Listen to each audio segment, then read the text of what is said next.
welcome to another episode of Last Cast. You join us today at this lovely expanse of water, which is probably one of my personal favourite venues. It's Hilltop Reservoir just outside Slough in the Pennines, and it's a gorgeous venue owned by Slough District AC. It's quite a natural venue, obviously, big expanse of water, and it mainly holds perch, roach, skimmers, a few bream, the odd carp, and some lovely pike as well. Today, obviously, we're going to try and catch a few skimmers and bream, maybe the odd roach, and possibly encounter a perch or two. As you can see, it's a big venue, probably about 10 acres in size, and it's down just a little bit, probably about 4 or 5 feet today. And the tactic I'm going to be employing is long range feeder fishing. I'm not going to fish at massive ranges because I know this peg quite well. I know where sort of the deeper patches are and things like that. So I basically have an idea of what I'm going to do with the peg today. As I say, the main target species is going to be bream and skimmers, and obviously our bait and the way we go about fishing the peg reflects that. So what I'm going to do now is get into the bait and show you what mix I'll be using today.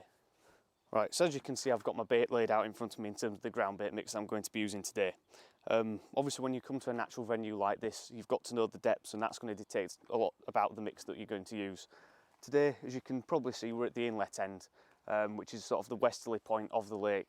It's a gorgeous little bit of lake, but it's quite shallow. I know that there's quite a ravine, obviously, when you come to these reservoirs. When they are down, there's obviously an inlet area, and that's going to cut a channel, and the channel's where I'm going to look to find today. The depth I know there's probably anywhere from 6 to 10 foot, but it just depends. I'm going to have to lead around and see what we've got. So to that extent, the mix that I'm going to use today doesn't have any soil or leam in, because I'm not trying to get it down to the bottom in a great depth of water. The mix obviously is sort of revolving around bream, so that's why we've got fairly sweet components. So the first one that I put into the mix is basic census bream. It's sort of more a crumb based mix, nice yellowish colour, so we'll put that into the bucket first. I've also got some Sonia Bates bream feeder. This is an interesting mix because it's actually got very large food particles. These natural venues in summer, there's a lot of fish there, and you've got to keep them fed. So obviously I was just using like F1 or a fine mix. Those bream are very quickly going to move on and away from the peg, so this has got plenty of large coarse food particles in it that's going to keep the fish feeding.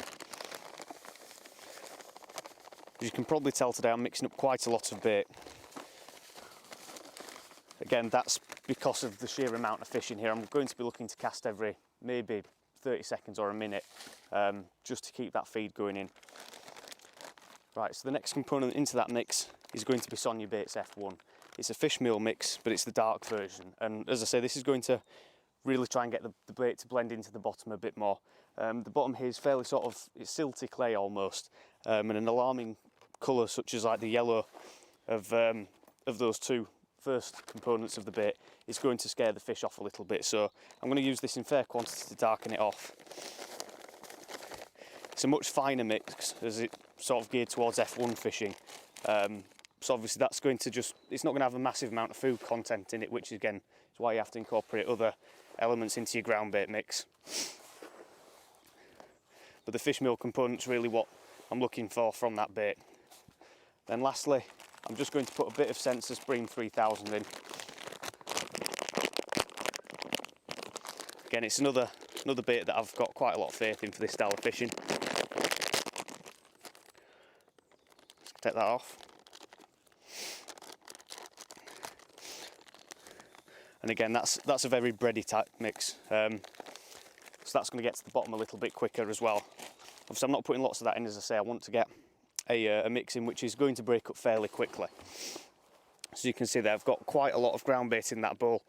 I've mixed up quite a lot today. One thing that I have done as well, before I started mixing that, is I've riddled in some ground bait which I've frozen.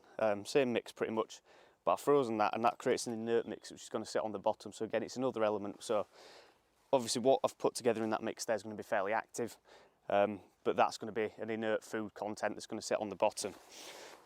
So obviously the key thing with a mix like this is add water very steadily, just till you get the right consistency. Obviously when you come to a peg, this is usually the first thing that you want to do, is get your ground bait mixed up, which we obviously haven't done today because we need to get the peg set, and obviously we've got the cameras with us. But traditionally that's what you do as soon as you get to the peg, is mix up the bait and let it settle for a bit. So obviously this is going to take a little bit of work, so the quantity. So I'll crack on with this, get it all wetted up, and get the rigs set up in terms of leading around and things like that, and I'll return to the mix to make sure it's just right for feeder fishing.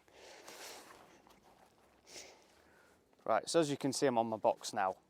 Obviously I've left the bait to settle as I've just said, and that's going to let the particles absorb the water, so then when I do re-wet it again it should be perfect. The key thing is with this reservoir fishing is to find the shelves and ledges. Obviously it's not like a commercial or smaller lakes where you're going to have far bank features. All the features that you're looking to find are all underwater. So to that end, that's why you need to have kit like this. I'll run through sort of the rigs and stuff like that later as we're fishing, but I've used what is my sort of my helicopter style rig. But before I even put a hook length or feeder on, I'm going to put a heavy lead on. That's a 2 ounce lead. I'm going to look to chuck this around and find the depths. I'm going to count the lead down and use it to sort of drag through weed beds and try and find that shelf. So I know roughly where it is, but I've got to now find it. So the key thing is with this is to sort of have a pre sort of conception of where you think you're going to find the ledges and try and lead around those areas. There's no point casting aimlessly. Obviously, wherever you cast, take note of your far bank marker, and then if you do find a ledge or a feature, then you're going to clip up.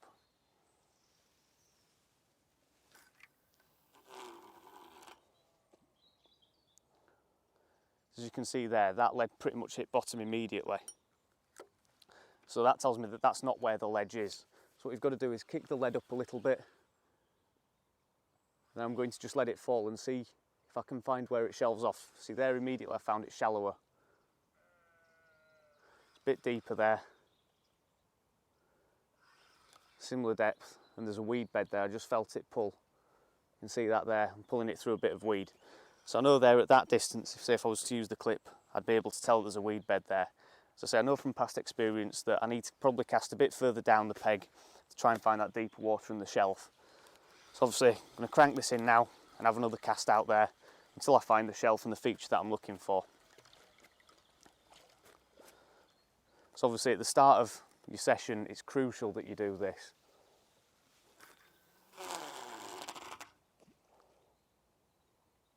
Again, a shallow patch there, so I think what will happen is the actual deep water that I'm looking for is probably nearer to me.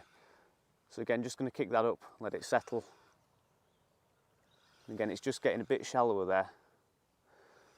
So I say, because the water level's dropped, I might have to have a bit more of a lead around, but that gives you sort of a good idea of how to go about the process.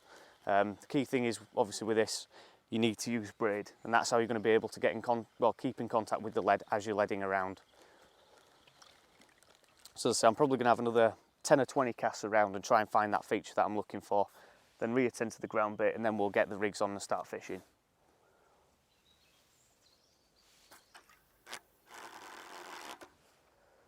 Right, so as I say there, I've had a lead around and found the distance that I want to fish in a feature. I found a good depth there, and that's where I want to fish.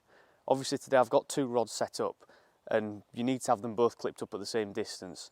This is going to be a fishing rig, but it's also my feeding rig, which is on this 13 foot, the more powerful of the 2 rods. So obviously I've got to get this clipped up at the same distance as that one. So this is how you go about it. It's something that the matchmen have sort of taken out of the carp fishing books, and it's using measuring sticks. As you can see, you have 2 bank sticks. I use my landing net pole, which knows exactly 3 meters to set them apart. What I'm going to do now is measure the distance of line till I hit the clip on this rod. So obviously it's just a case of wrapping the line round each of the bank sticks. So that's 1 full turn.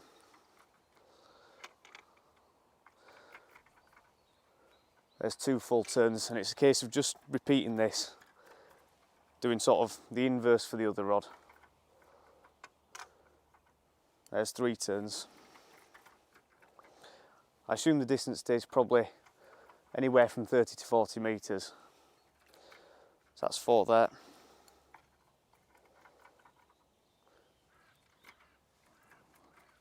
That's 5. So I know that 5's 30 meters, and it's just stopped halfway between there. So what I'll do with this, as I say, I found a good depth there, is I'll bring it up to 6 full turns. So obviously you might be thinking that that's not a particularly long range, but it's a bit further than I'd usually tend to fish, and obviously because we're fishing for fairly good quality fish and looking to put in a lot of bait, that's why we need powerful tackle. I could probably reach that distance quite happily with a 10 foot bomb rod, but obviously I'm looking to put out a quantity of bait there, hence why I've got heavy kit on. So say I'll just take the line off this and I'll repeat the exact same process for the other rod to get that clipped up at the same distance.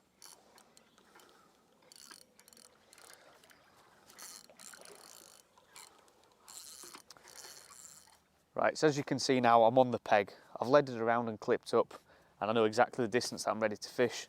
I've got my bait with me, the ground bait's all prepped and it's looking perfect. In terms of how far I've had to wade out today, I've had to wade out quite far, as you can see from the bank, but that's because I need to find some deeper water for the keep net. If I'm planning on catching a weighted fish, I want them to be safe in there, so that's why I'm out at this distance. What I'll do now is quickly run you through the tackle that I'm going to use today in more detail. So this is my leading around rod that I've set up, and this will be the first one that we'll look at. In terms of the rod itself, I've got a 13-foot Maver power light, and in the end there we've got an 1.5 ounce quiver tip. The reason for that, it'll become apparent later even more so, but the reason is also because I'm punching out the big feeder to really get some bait in the peg.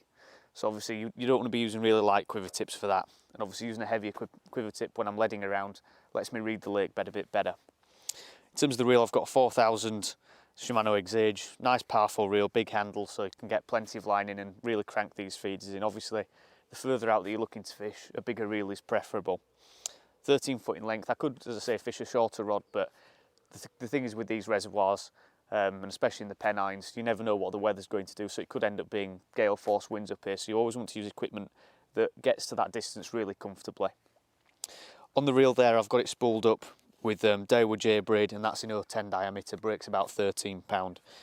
It's ideal for casting, nice and thin, and obviously being braid, I've got that really good response from the bites, and it lets me know just how many fish are in the peg.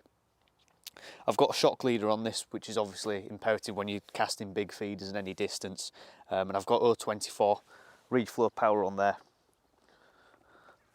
So obviously what I've done with this, I've got it on both rods, and I'm using that obviously to absorb the shock of the cast, and also it gives me a bit more stretch and it's more forgiving when the fish are under your rod tip. So I've tied that onto the line there with an Albright knot. So it's not that you see a lot in sea fishing, it's just one that I've found to use quite well. See plenty of people using loops or figure of 8 knots. As long as it's strong, that's the key thing, because obviously when you're casting and hitting the clip, that knot's taking a lot of strain, so it needs to be nice and secure. The rig then comes down. I've got the shock leader twice the length of the rod. It's pretty much bog standard is that. And this comes down to a really long twizzle boom there of about a foot. And again, that'll become sort of more apparent as to why I've done that as we go into the rig. But in terms of the actual tackle for casting the sort of what would be the equivalent of your cupping kit, really, getting the bait out there, it just takes a lot more shock out of the cast and allows me to have a clip on there. So you can see there's a snap link swivel in there allowing me to change feeders. Above that, at the moment, I've just got 2 float stops. You can see they move up and down the line nice and easily with a swivel. And I've not got a hook length on there as yet, but this is also a fishing rig. So once I've put the feed out there, I'm going to put onto that a short 6-inch hook length, which is going to be 0.13 reflow power to a size 14 Drennan wide gate match hook. And the reason for that is it's sort of a helicopter style rig. If the fish are really feeding aggressively, say as soon as that feeder hits bottom and getting bites, that's the rig that you want to employ, because the fish will hook themselves against the heavy quiver tip that we've got in and the feeder. So you'll cast out, the feeder will hit bottom, and as you tighten up, the tip will be round, there'll be a fish on. Hopefully we can get that to work later on. But as I say, what I'm going to do with that, it allows me to move it up and down the line, and it also stops against that knot there for the twizzle boom. So if the fish is rolling around in front of me, or when I'm playing the fish, it keeps the feeder well away from the fish. With this rig, you'll tend to hook them in the bottom lip, and with the feeder sat below it, like that, the fish will be here, and that feeder's always pulling the hook into the bottom lip of the fish, so you very rarely lose them. Obviously, a wide gate match is a big hook, it's a barbed hook, and I'm going to squeeze the barb down a bit, but obviously I'm trying to use that pattern to stop the fish being bounced off the line. The other rod that I've got set up is a very traditional bream feeder fishing setup. This is a 12-foot power light, similar kind of rod obviously, but a bit shorter, because I'm going to use a lighter feeder. I can really put more power into the cast with this. So it's a lighter feeder to that extent. Shock leader is exactly the same, reel and line exactly the same. Obviously it helps when you're using duplicate setups to have similar kit. So on the shock leader there, we've got a link that's run by Preston Innovations, but you can tie your own, and that creates sort of a running pattern oster. As you can see there, it's stopped by a number 8 stots, and again we've got a twizzle boom on this. The feeder itself that I'm going to use on this is a medium size. I might even step that down to a small or up to a large, but I've got plenty of feeders behind me in that box to allow me to chop and change through the day, sort of dictated by conditions and how many fish are feeding. The feeders themselves are the sort of the bullet style feeders, bottom loaded, so they cast really easily in the wind. If the wind picks up, then I'll use a Dutch Master style feeder, which cuts through the wind even more, but these are all right to start on. At the end of the twizzle boom there, I've got a tiny little swivel, and obviously when you're retrieving a length of hook length like this, say with double or triple maggot, you need to reduce line spin, so that's incorporated in there. Obviously when I tie the twizzle boom, I just sit that in the bottom of the loop and then twizzle it up, and it sits perfectly. In terms of the hook length on this, I'm going to vary the hook size through the day. If there's a lot of bream in the peg, then I'll look to step up the hook size, but I'm going to start with what's an E43 fluorocarbon hook length. It's a material that I like to use for my hook lengths in terms of feeder fishing because it's stiffer and it sinks quite nicely, so it counteracts sort of the weight of the hook and it just works nicely for me. In terms of the hook, on this one I've got a size 16 Kamasan B560. Again, barbed hook, but I've nipped the barb down with some style plinters on there, so it's just like a little sort of ridge in the hook, and that's going to produce a good enough hook hold for me. It's sort of more geared towards catching everything as this rig, so it can work for roach, perch and things like that. Obviously, as the day goes on and depending on how many fish are in the peg, then I'll look to change that length of hook length. I might shorten it down to maybe a foot or 2 foot and even step up the hook size to a 14 or even a 12 B560 if I'm fishing corn or large sections of worm. So speaking of baits, obviously you've seen my ground bait mix and I've riddled that nice and fine, so that's a lovely mix for use in feeder fishing there. Just binds nicely, mixed fairly dry because of the depth of the water. The bait, sort of classic bream style fishing, you need to have a variety of bait, and the key thing is with these big natural reservoirs you need to have a quantity of it. So I've mixed up probably the best part 2 or 3 kilos of ground bait. Bait wise, I've got a kilo of corn. I've not brought all out here with me, so I've got a pint there. I've got a pint of dead maggots mixed with a few fluoropinkies.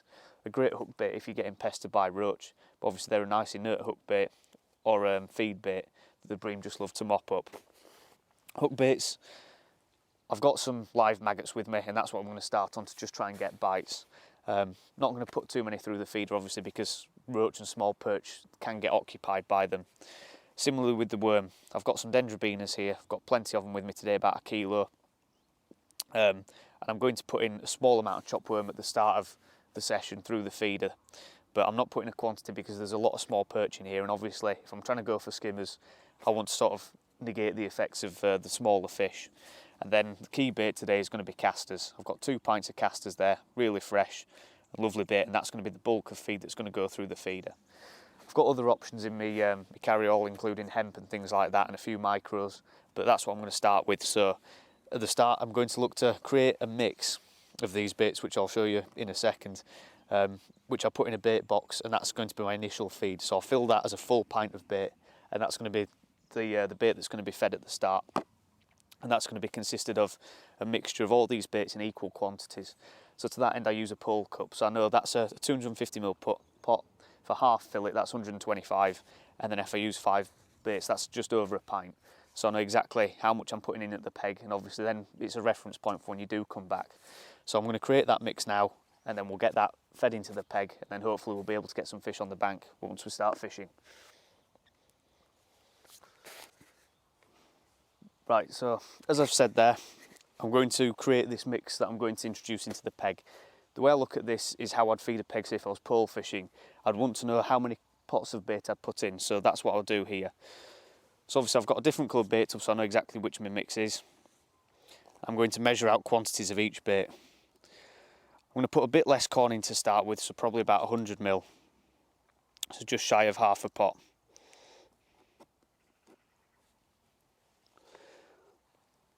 Just a few more grains in there, and that's going to go straight in there.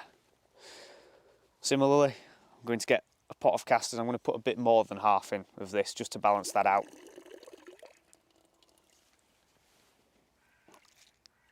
So that's going to be a fair handful in there. Next into that is the dead maggot. Again, that's going to be bang on half a pot there. As you can see, there's a mix of fluoropinkies, a few bronze and a few red. Good hook baits to tip off a worm hook bait, and good to just use by themselves as well. So you can see that's coming together nicely there. And I'm just going to put in some chopped dendrobinas. With these, I never really take the soil off. I don't see the point. I think they've been sat in it, so obviously that's going to hold some level of flavour and food content. And with these, again, because we're going for considerable size fish, I'm not looking to chop these fine. I'm looking for pieces of worm, probably 1/4 to maybe a 1/2 inch in size. As you can see, I've chopped that fairly roughly there, and I'm going to pop that in. You'll be able to see there, that's bang on a full pint of bait there, and that's what I'm going to look to feed. In terms of, I know a lot of people go by how many feederfuls they've introduced, but obviously that's a bit hit and miss in terms of how much ground bait to actual feed content. So this is the feed that the fish are going to be eating, and the ground bait's the attractor, so I want to know exactly how much feed I'm actually introducing into the peg. So I'm just going to give that a mix around. Doesn't really matter too much at this stage, obviously, because it's all going to go into the peg. And I'm going to pick up my feeding rod. So if I just wash my hands there, and as you can see, I keep that separate from everything else. It's in my ground bait bowl, so all my other baits are around it, so I know exactly which one is my feeding. As I say, we've got the big feeder on here in a fairly light size, because obviously that's dictated by the distance. And what I do with this is just fill it. As you can see, I'm cramming as much bait as I can in this feeder as possible. As I say, I don't really care how many casts it takes me to get all this bait out there, but the key thing is making sure that all that bait that I want to feed is in the peg, because that's what's going to hold the fish and get the initial shoal in. So as you can see there, I'm plugging it fairly tight with the ground bait because I've not got so much ground bait in there.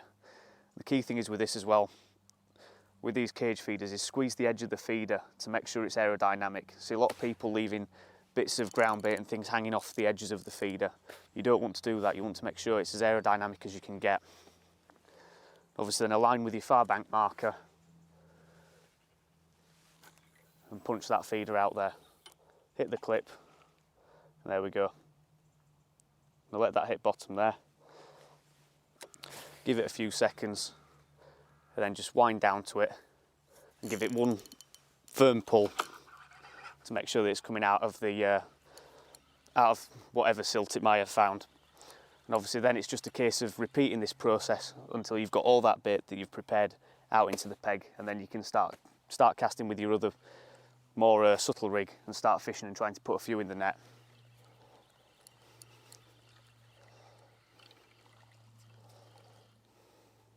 Right, so as you can see now, I've picked up my rod and I'm ready for the first chuck of the day. You can see all that bait that was in there I've fed, and I've just left enough for a feederful or two in there. Again, the reason why I've fed that sort of mixture of bait is it allows me to swap and change hook baits right off the bat, so I can suss out the peg from there. So obviously, as usual with this style of fishing, always start with double red maggot just to see what's down there.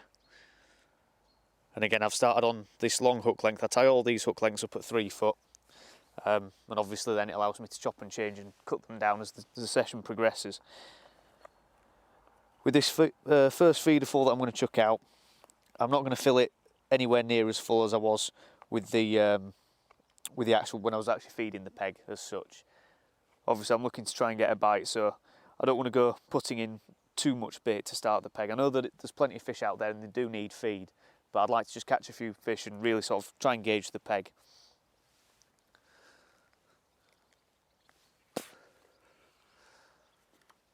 So I've got my far bank marker. I know that I'm clipped up at the right distance.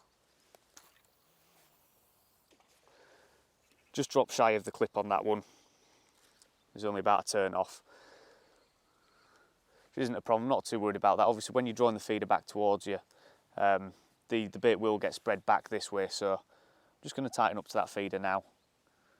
Obviously the thing is with braid, once the feeders hit bottom, it's not like mono where you're trying to make it sink, because it'll just refuse to. So what I'm going to do, obviously any indication you will see on the tip, no question about it, but I'm just going to tighten up to it a little bit. There you go, so that'll get the braid below the surface. I'm just going to pull that feeder back towards me and wait for a bite. My first cast obviously wasn't great. You could tell I just held on to the shock leader as I was casting a bit more than I'd liked to. That's why it's dropped short. But as I say, I'm not too worried about that. It's in the same area. It was only a couple of turns off.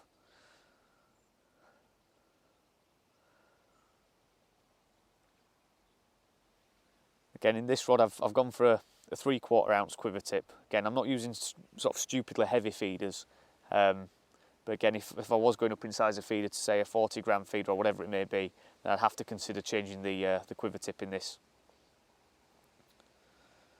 Obviously I'm just looking for a few bites, so that's what I've started with. Again, that 3 foot hook length should buy me a couple of bites, but what I'm going to look to do with this is cast it every sort of 5 minutes till I start to get a few indications and work out where the fish are. So in some circumstances you might want to leave that feeder line as if you were fishing a pool, you know, leave it for about an hour or 2 hours before you do go on it. There's a bite there, and we're into our first fish. Just when I wasn't looking, I think it's a roach, this one. See how aggressive the bites are.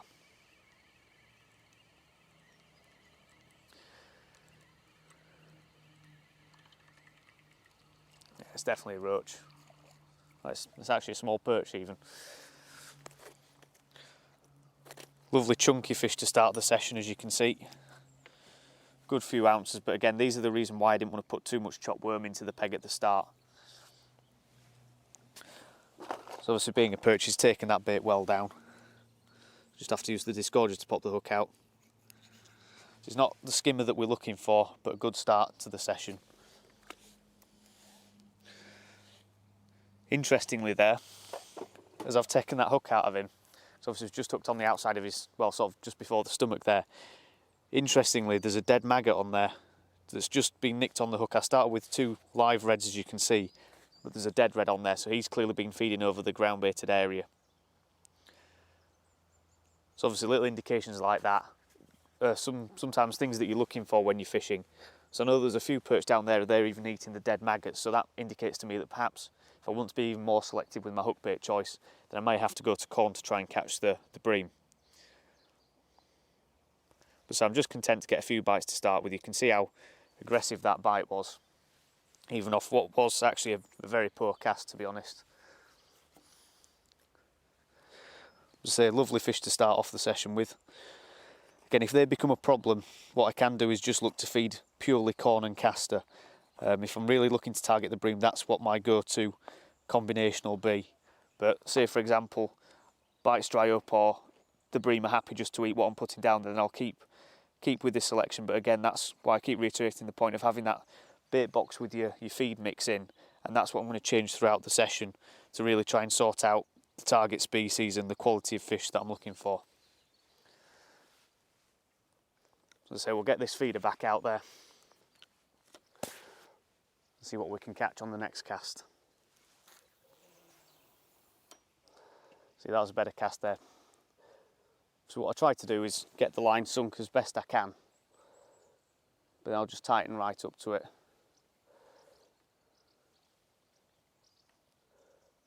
Again with braid, you're always in contact with the feeder, so there's no worry like with mono of that bow in the line, because I will see the indication regardless. Someone's just had a line bite there. There's clearly a skimmer in the peg. Just had a gentle pull on the tip. There's another one. So there's definitely a few fish down there.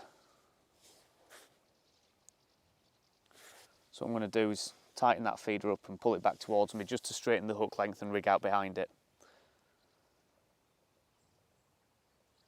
And then we'll see where we go from there. Hopefully we'll start to get a few indications fairly quickly.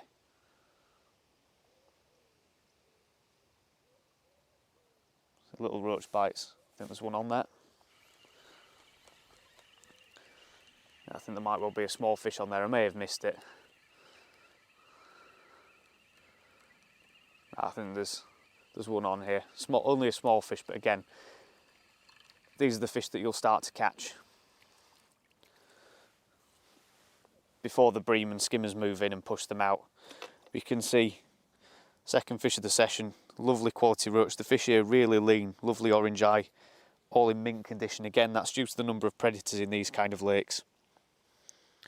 There's plenty of pike and big perch in here, so they sort of weed out any of the weak or damaged fish.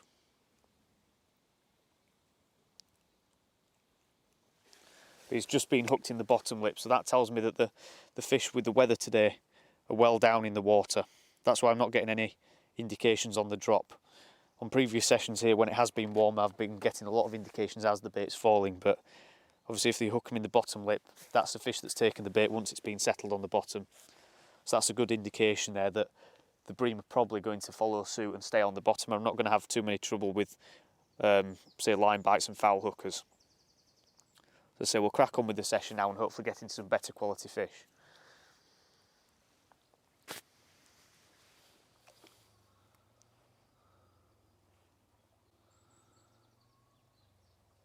Yeah, there's a line bite. Right, so I've just had a line bite there. I've cast the feeder around a little bit initially and I've had plenty of fish, pretty much a bite of chuck, some nice quality roach and a few perch as well. But now the peg's gone a bit quieter and I'm starting to get a few line bites, and that now tells me that those skimmers may well have moved in.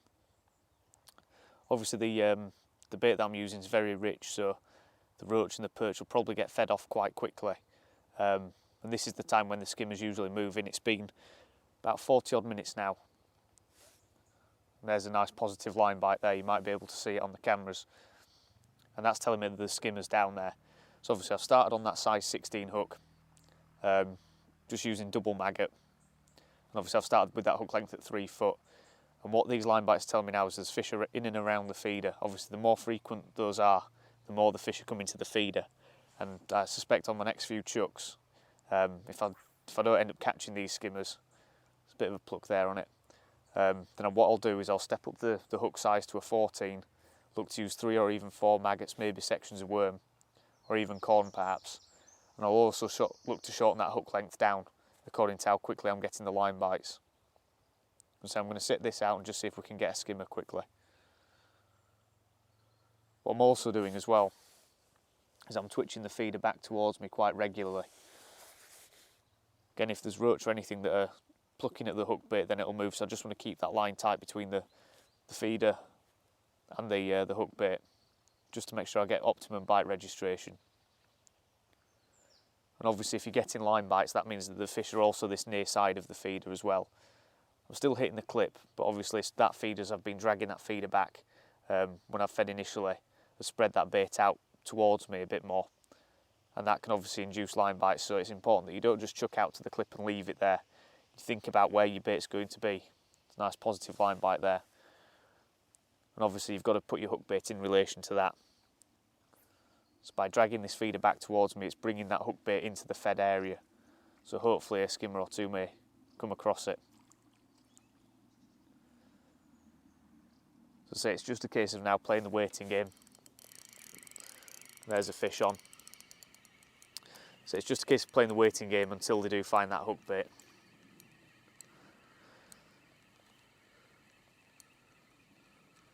So I suspect this is a small fish. It may well be a roach or even a tiny skimmer.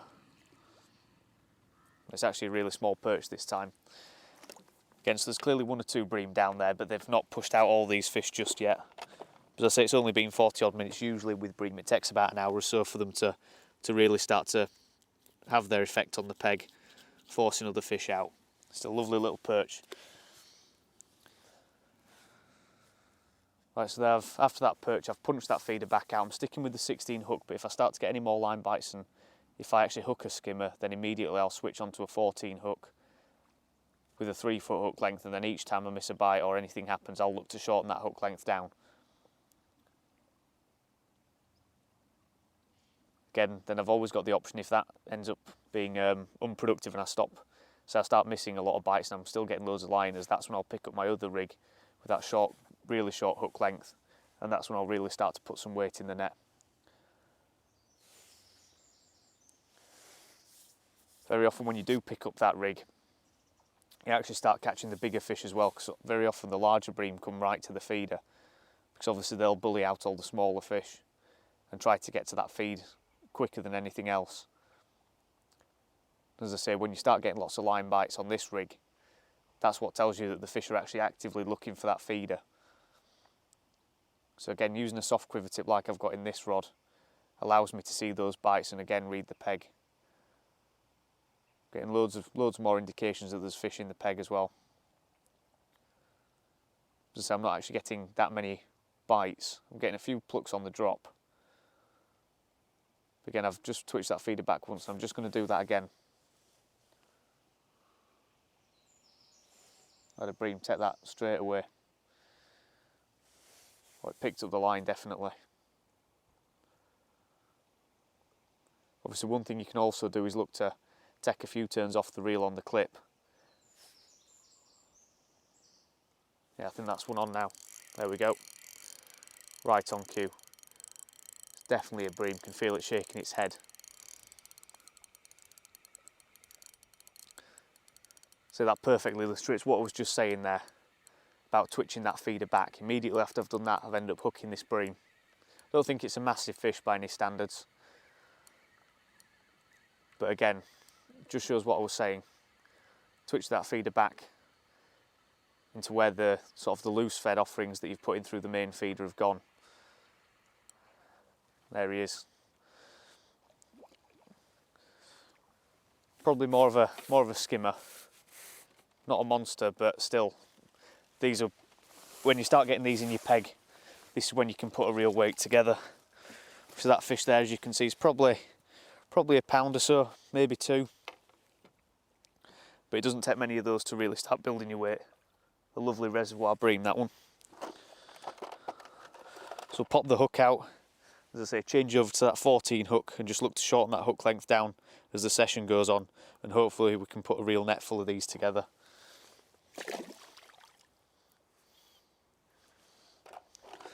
Right, so as I say, I've just had that skimmer there, and immediately what I've done is looked up the hook size. So I've gone to a 14B 560 here.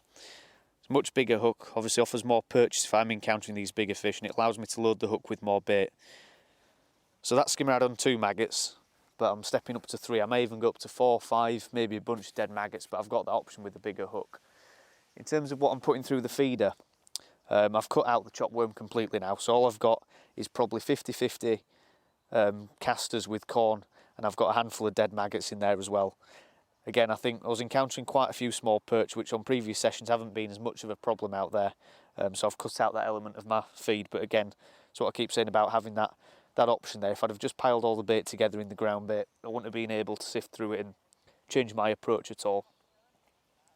So as you can see there, loaded the feeder up. And you can see the length of the hook length. Obviously, if these bream become more and more prominent in the peg, then I'll look to bring that hook length down, maybe to half or even a third of the length of that.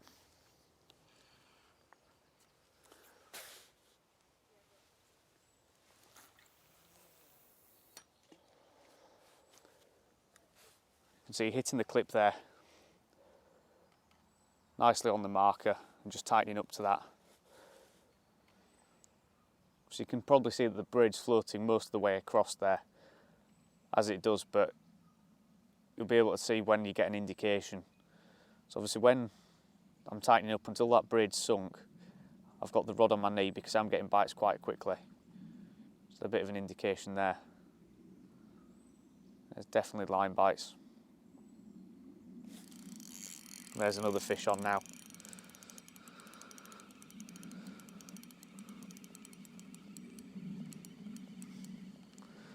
Might be a roach, this one. But you can see obviously having that rod on my knees allowed me to react to that bite. Yeah, another roach. So obviously that one's taking it as the bait was falling there. Obviously 3 maggots do fall quite slowly. So what I'm going to do is have another cast on that. If that happens again, I'll shorten that hook length down and hopefully we'll get into the bream again.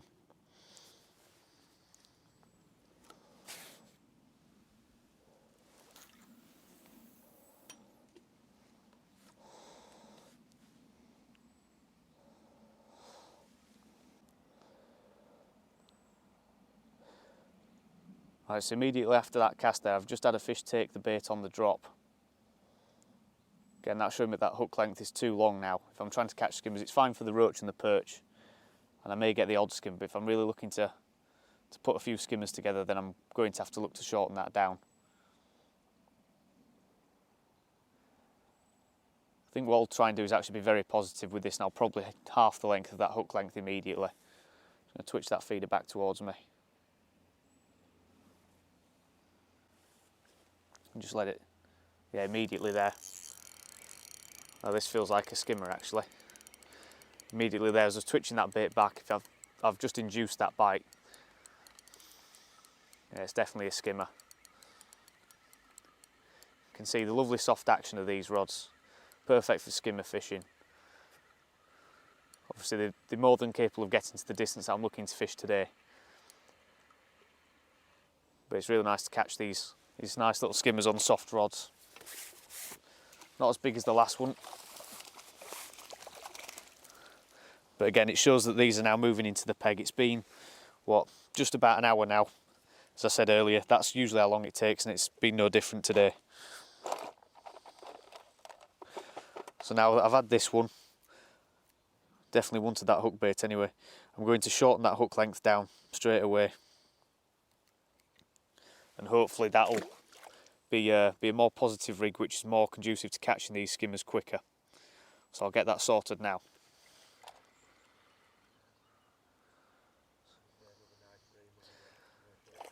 Yeah, right, as you can see now we're into another nice skimmer here. This one's on that helicopter feeder rig that I was referring to earlier. Lovely fish, that one. Get another good £1.5, £2 that one. Interestingly though, it's been a bit of a quiet spell. I've had to work around and catch a few different fish in terms of like roach and perch. I think the peg's quietened off. It looked like there was a bit of pike activity. As you can see, lovely fish, that one.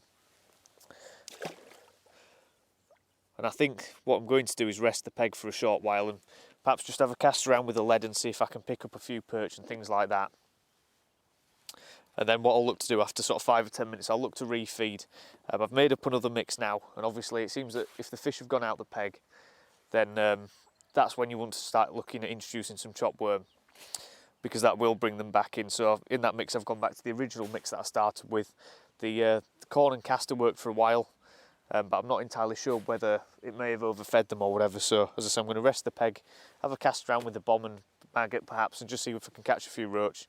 Then I'll rebait with that and hopefully get into the bream again.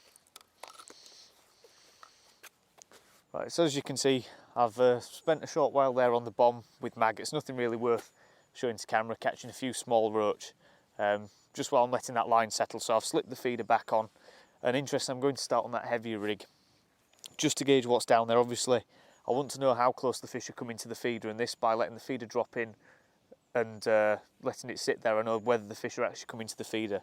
If it proves that I'm not catching too many on this, then I'll look to switch onto the previous rig, or the lighter rig I should say. Same again though with the feeder. I've got a mix of worms, casters and corn in there again, reverted back to the original mix, and just because I want to see what kind of fish I can get into the peg. While I've been fishing the bomb, I've also kept an eye on where I've been casting with this.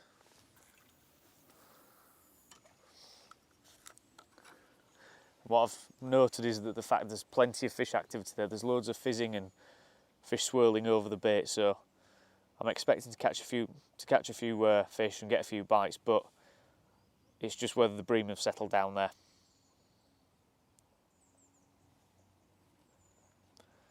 Same again, wasn't the best cast of the day, that one, but still just about reached the clip. I'm just tightening up to that, making sure that the line's nice and tight.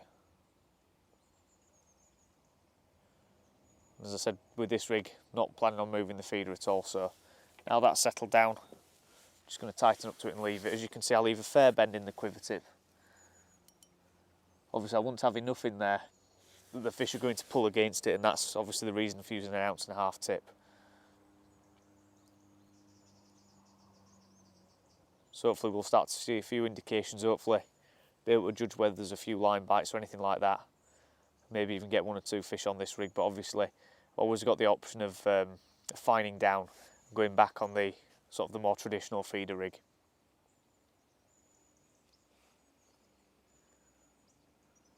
As you can probably see as well, the sun's come out a little bit, and I'm not sure how that's going to affect the fishing. The winds actually start to blow down this end of the lake a little bit more as well, so we'll just have to see what that brings.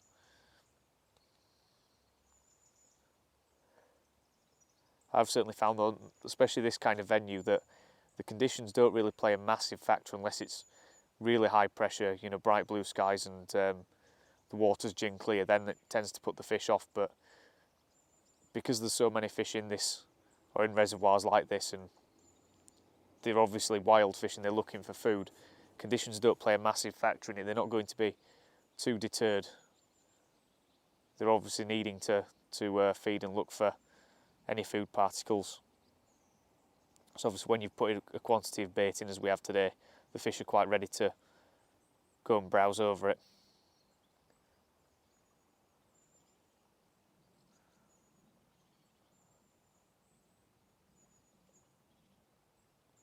So I've not had any line bites as yet, and that could be the consequence of there being a lack of fish there at the moment. Again, I'm willing to go back onto the bomb and just catch a few roach until the bream do turn up.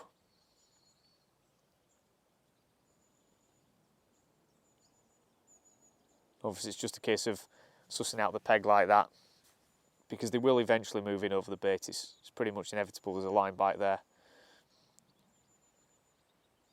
So it's just a case of alternating a few different methods and sussing out the feeding till they actually do settle over your ground baited area.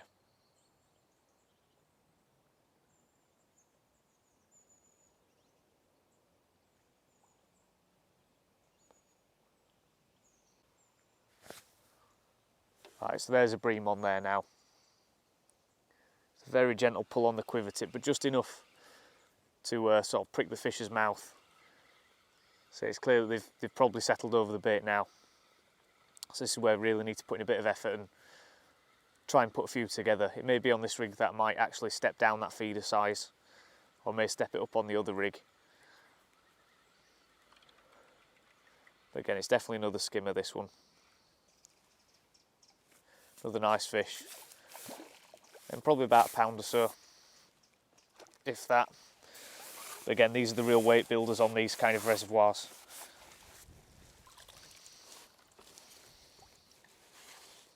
As you can see, another lovely skimmer bream.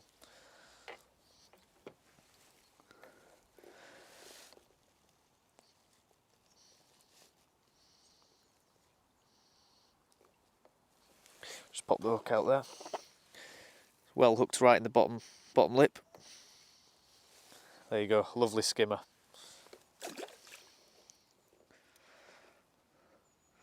It's getting interesting on that cast. I just used double maggot on this size 14 hook, and I didn't get any indications of roach. So again, it shows that the skimmers are there.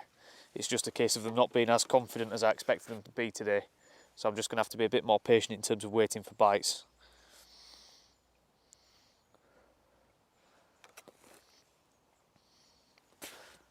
But I think this is the rig to stick on at the moment, because the fish are there, and when I'm getting an indication they are hooking themselves.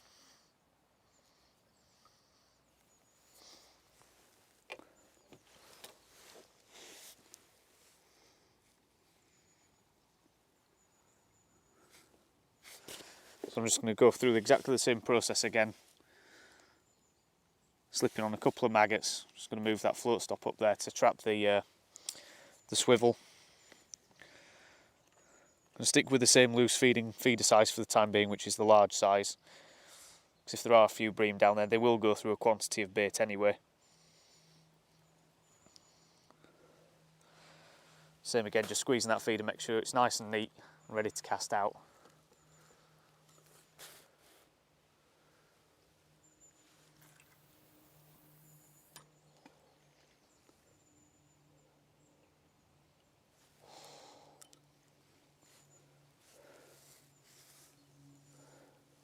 Same again there, once the feeder's hit bottom, just going to pop the rod in the rest, tighten up to it. And obviously using a heavy feeder allows me to fish like this. I couldn't fish with this sort of method or rig, see if I was using a 20 gram feeder. So I'm just using a 35 at the moment. And it's clearly working very well for me. So interestingly though, in the past when I've fished this rig here, the bites have really nearly taken the rod off the rest. They've been incredibly aggressive, whereas today, a lot more tentative.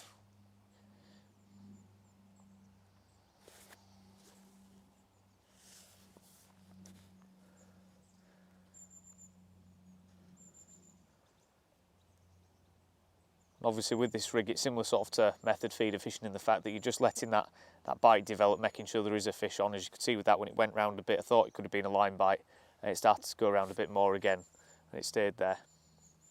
There's another one on now. Another bream straight away.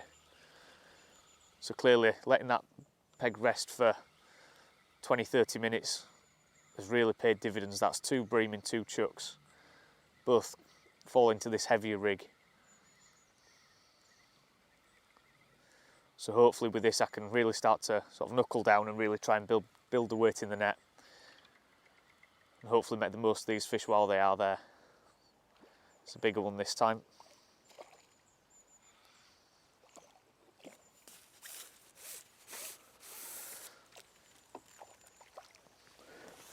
Again, not a monster. They do go probably into high singles, if not low doubles in here. But these are going to be the main stamp of fish. Again, another lovely skimmer.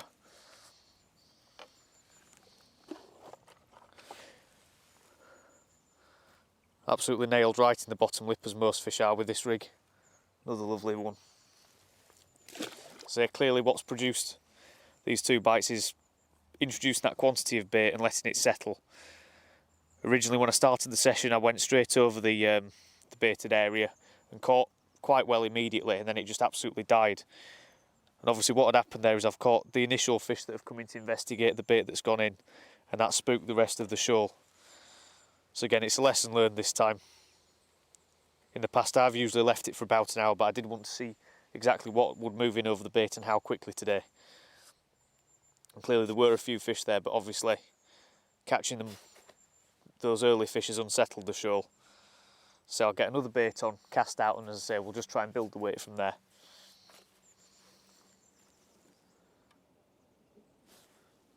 Right, there's one on there. You can see the tip just pulled and held round nice and gently. Another skimmer, this one. Had a few line bites before that tip went round there. So obviously there's a few fish in the peg, but it's, as I say, it's just going to be a case of chopping and changing between feeder sizes now to work out what's best, and then perhaps picking up that other rig if they do decide to go a bit cagey. So it's another good skimmer, this one. Lovely fish.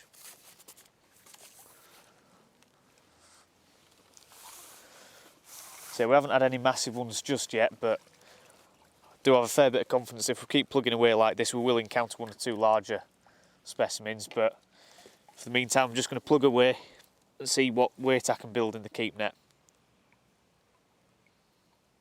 Let's get this one popped in there and we'll crack on with that.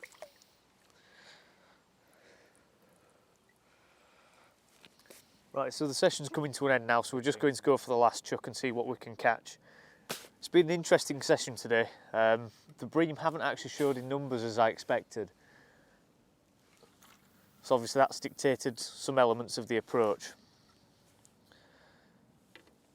So in terms of how the session's gone today, we've caught a fair few skimmers, nothing over £2, but still some nice fish to catch. But obviously, as I said, they've not turned up in numbers. So in that interim time I've caught things like good quality roach, a few perch, even one that's probably about 14 ounces or so. And we've had to keep working really hard to actually keep bites coming through the session today. In terms of, obviously at the start it looked like it was going to be very productive, and then it obviously died off a little bit, and then had to, after we shortened the hook length down, we've tried the other, sort of the heavier rig with the helicopter style approach, and then gone onto this rig and actually put on a longer hook length again and end up fishing a hook length back up to 3 foot in length, just to try and get a few bites, and that's produced a couple of bream to baits like corn and worm. Just getting a few indications now, so hopefully we'll be able to get one fish to end on.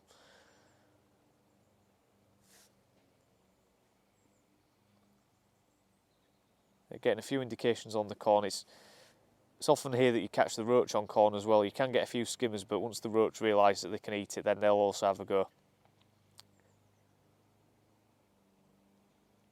There's definitely 1 or 2 down there having a go at it anyway. But as I say, it's not been a massively prolific session here today. sometimes you can come down here and you can expect weights of up to 40 or 50 pound of these skimmers and bream. Other days you might have to scratch around a bit more, and like we have today, and try and catch other species, like, as I say, by scaling down the tactics and looking for roach and perch as well to sort of fill in the gaps between the bream moving in and out. As I say, we'll hopefully get one more fish on the bank and then we'll call it a session at that.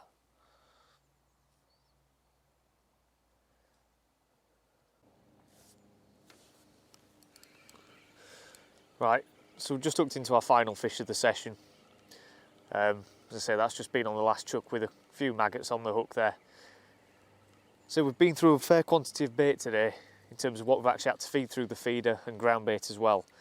But obviously the skimmers and the bream haven't really turned up in force, but there's been plenty of these lovely roach about. That's one of the smaller ones of the day, to be honest.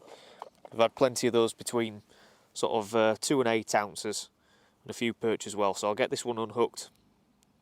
Just pop the hook out of him. Get him in the keep net, and then we'll take the net on the bank and see exactly what we've caught. Right, so as you can see, here's our final net of fish that we've had out of the reservoir today. As you can see in there, it's quite hard to show because of obviously the thickness of the net. We've had a lovely day's fishing. We've had a perch, quality sized perch on corn, funnily enough. We've caught some of these lovely skimmers, probably some up to twice the size of that. But plenty of fish this sort of stamp as well. Probably had somewhere in the region of 20 pounds today. As I say, I expected a slightly higher weight today in terms of from previous sessions that I fished here. But clearly it's been one of those days where the fish just haven't really settled, to be honest, and we've had to keep ringing the changes, changing hook lengths, hook sizes, and even hook baits and things like that to try and keep fish coming all day. But a cracking net of fish and a good day's sport nonetheless. So hopefully you've learnt a few things from today's session, maybe something you can apply to your local reservoir. And obviously don't forget to subscribe, and we'll catch you on that next episode.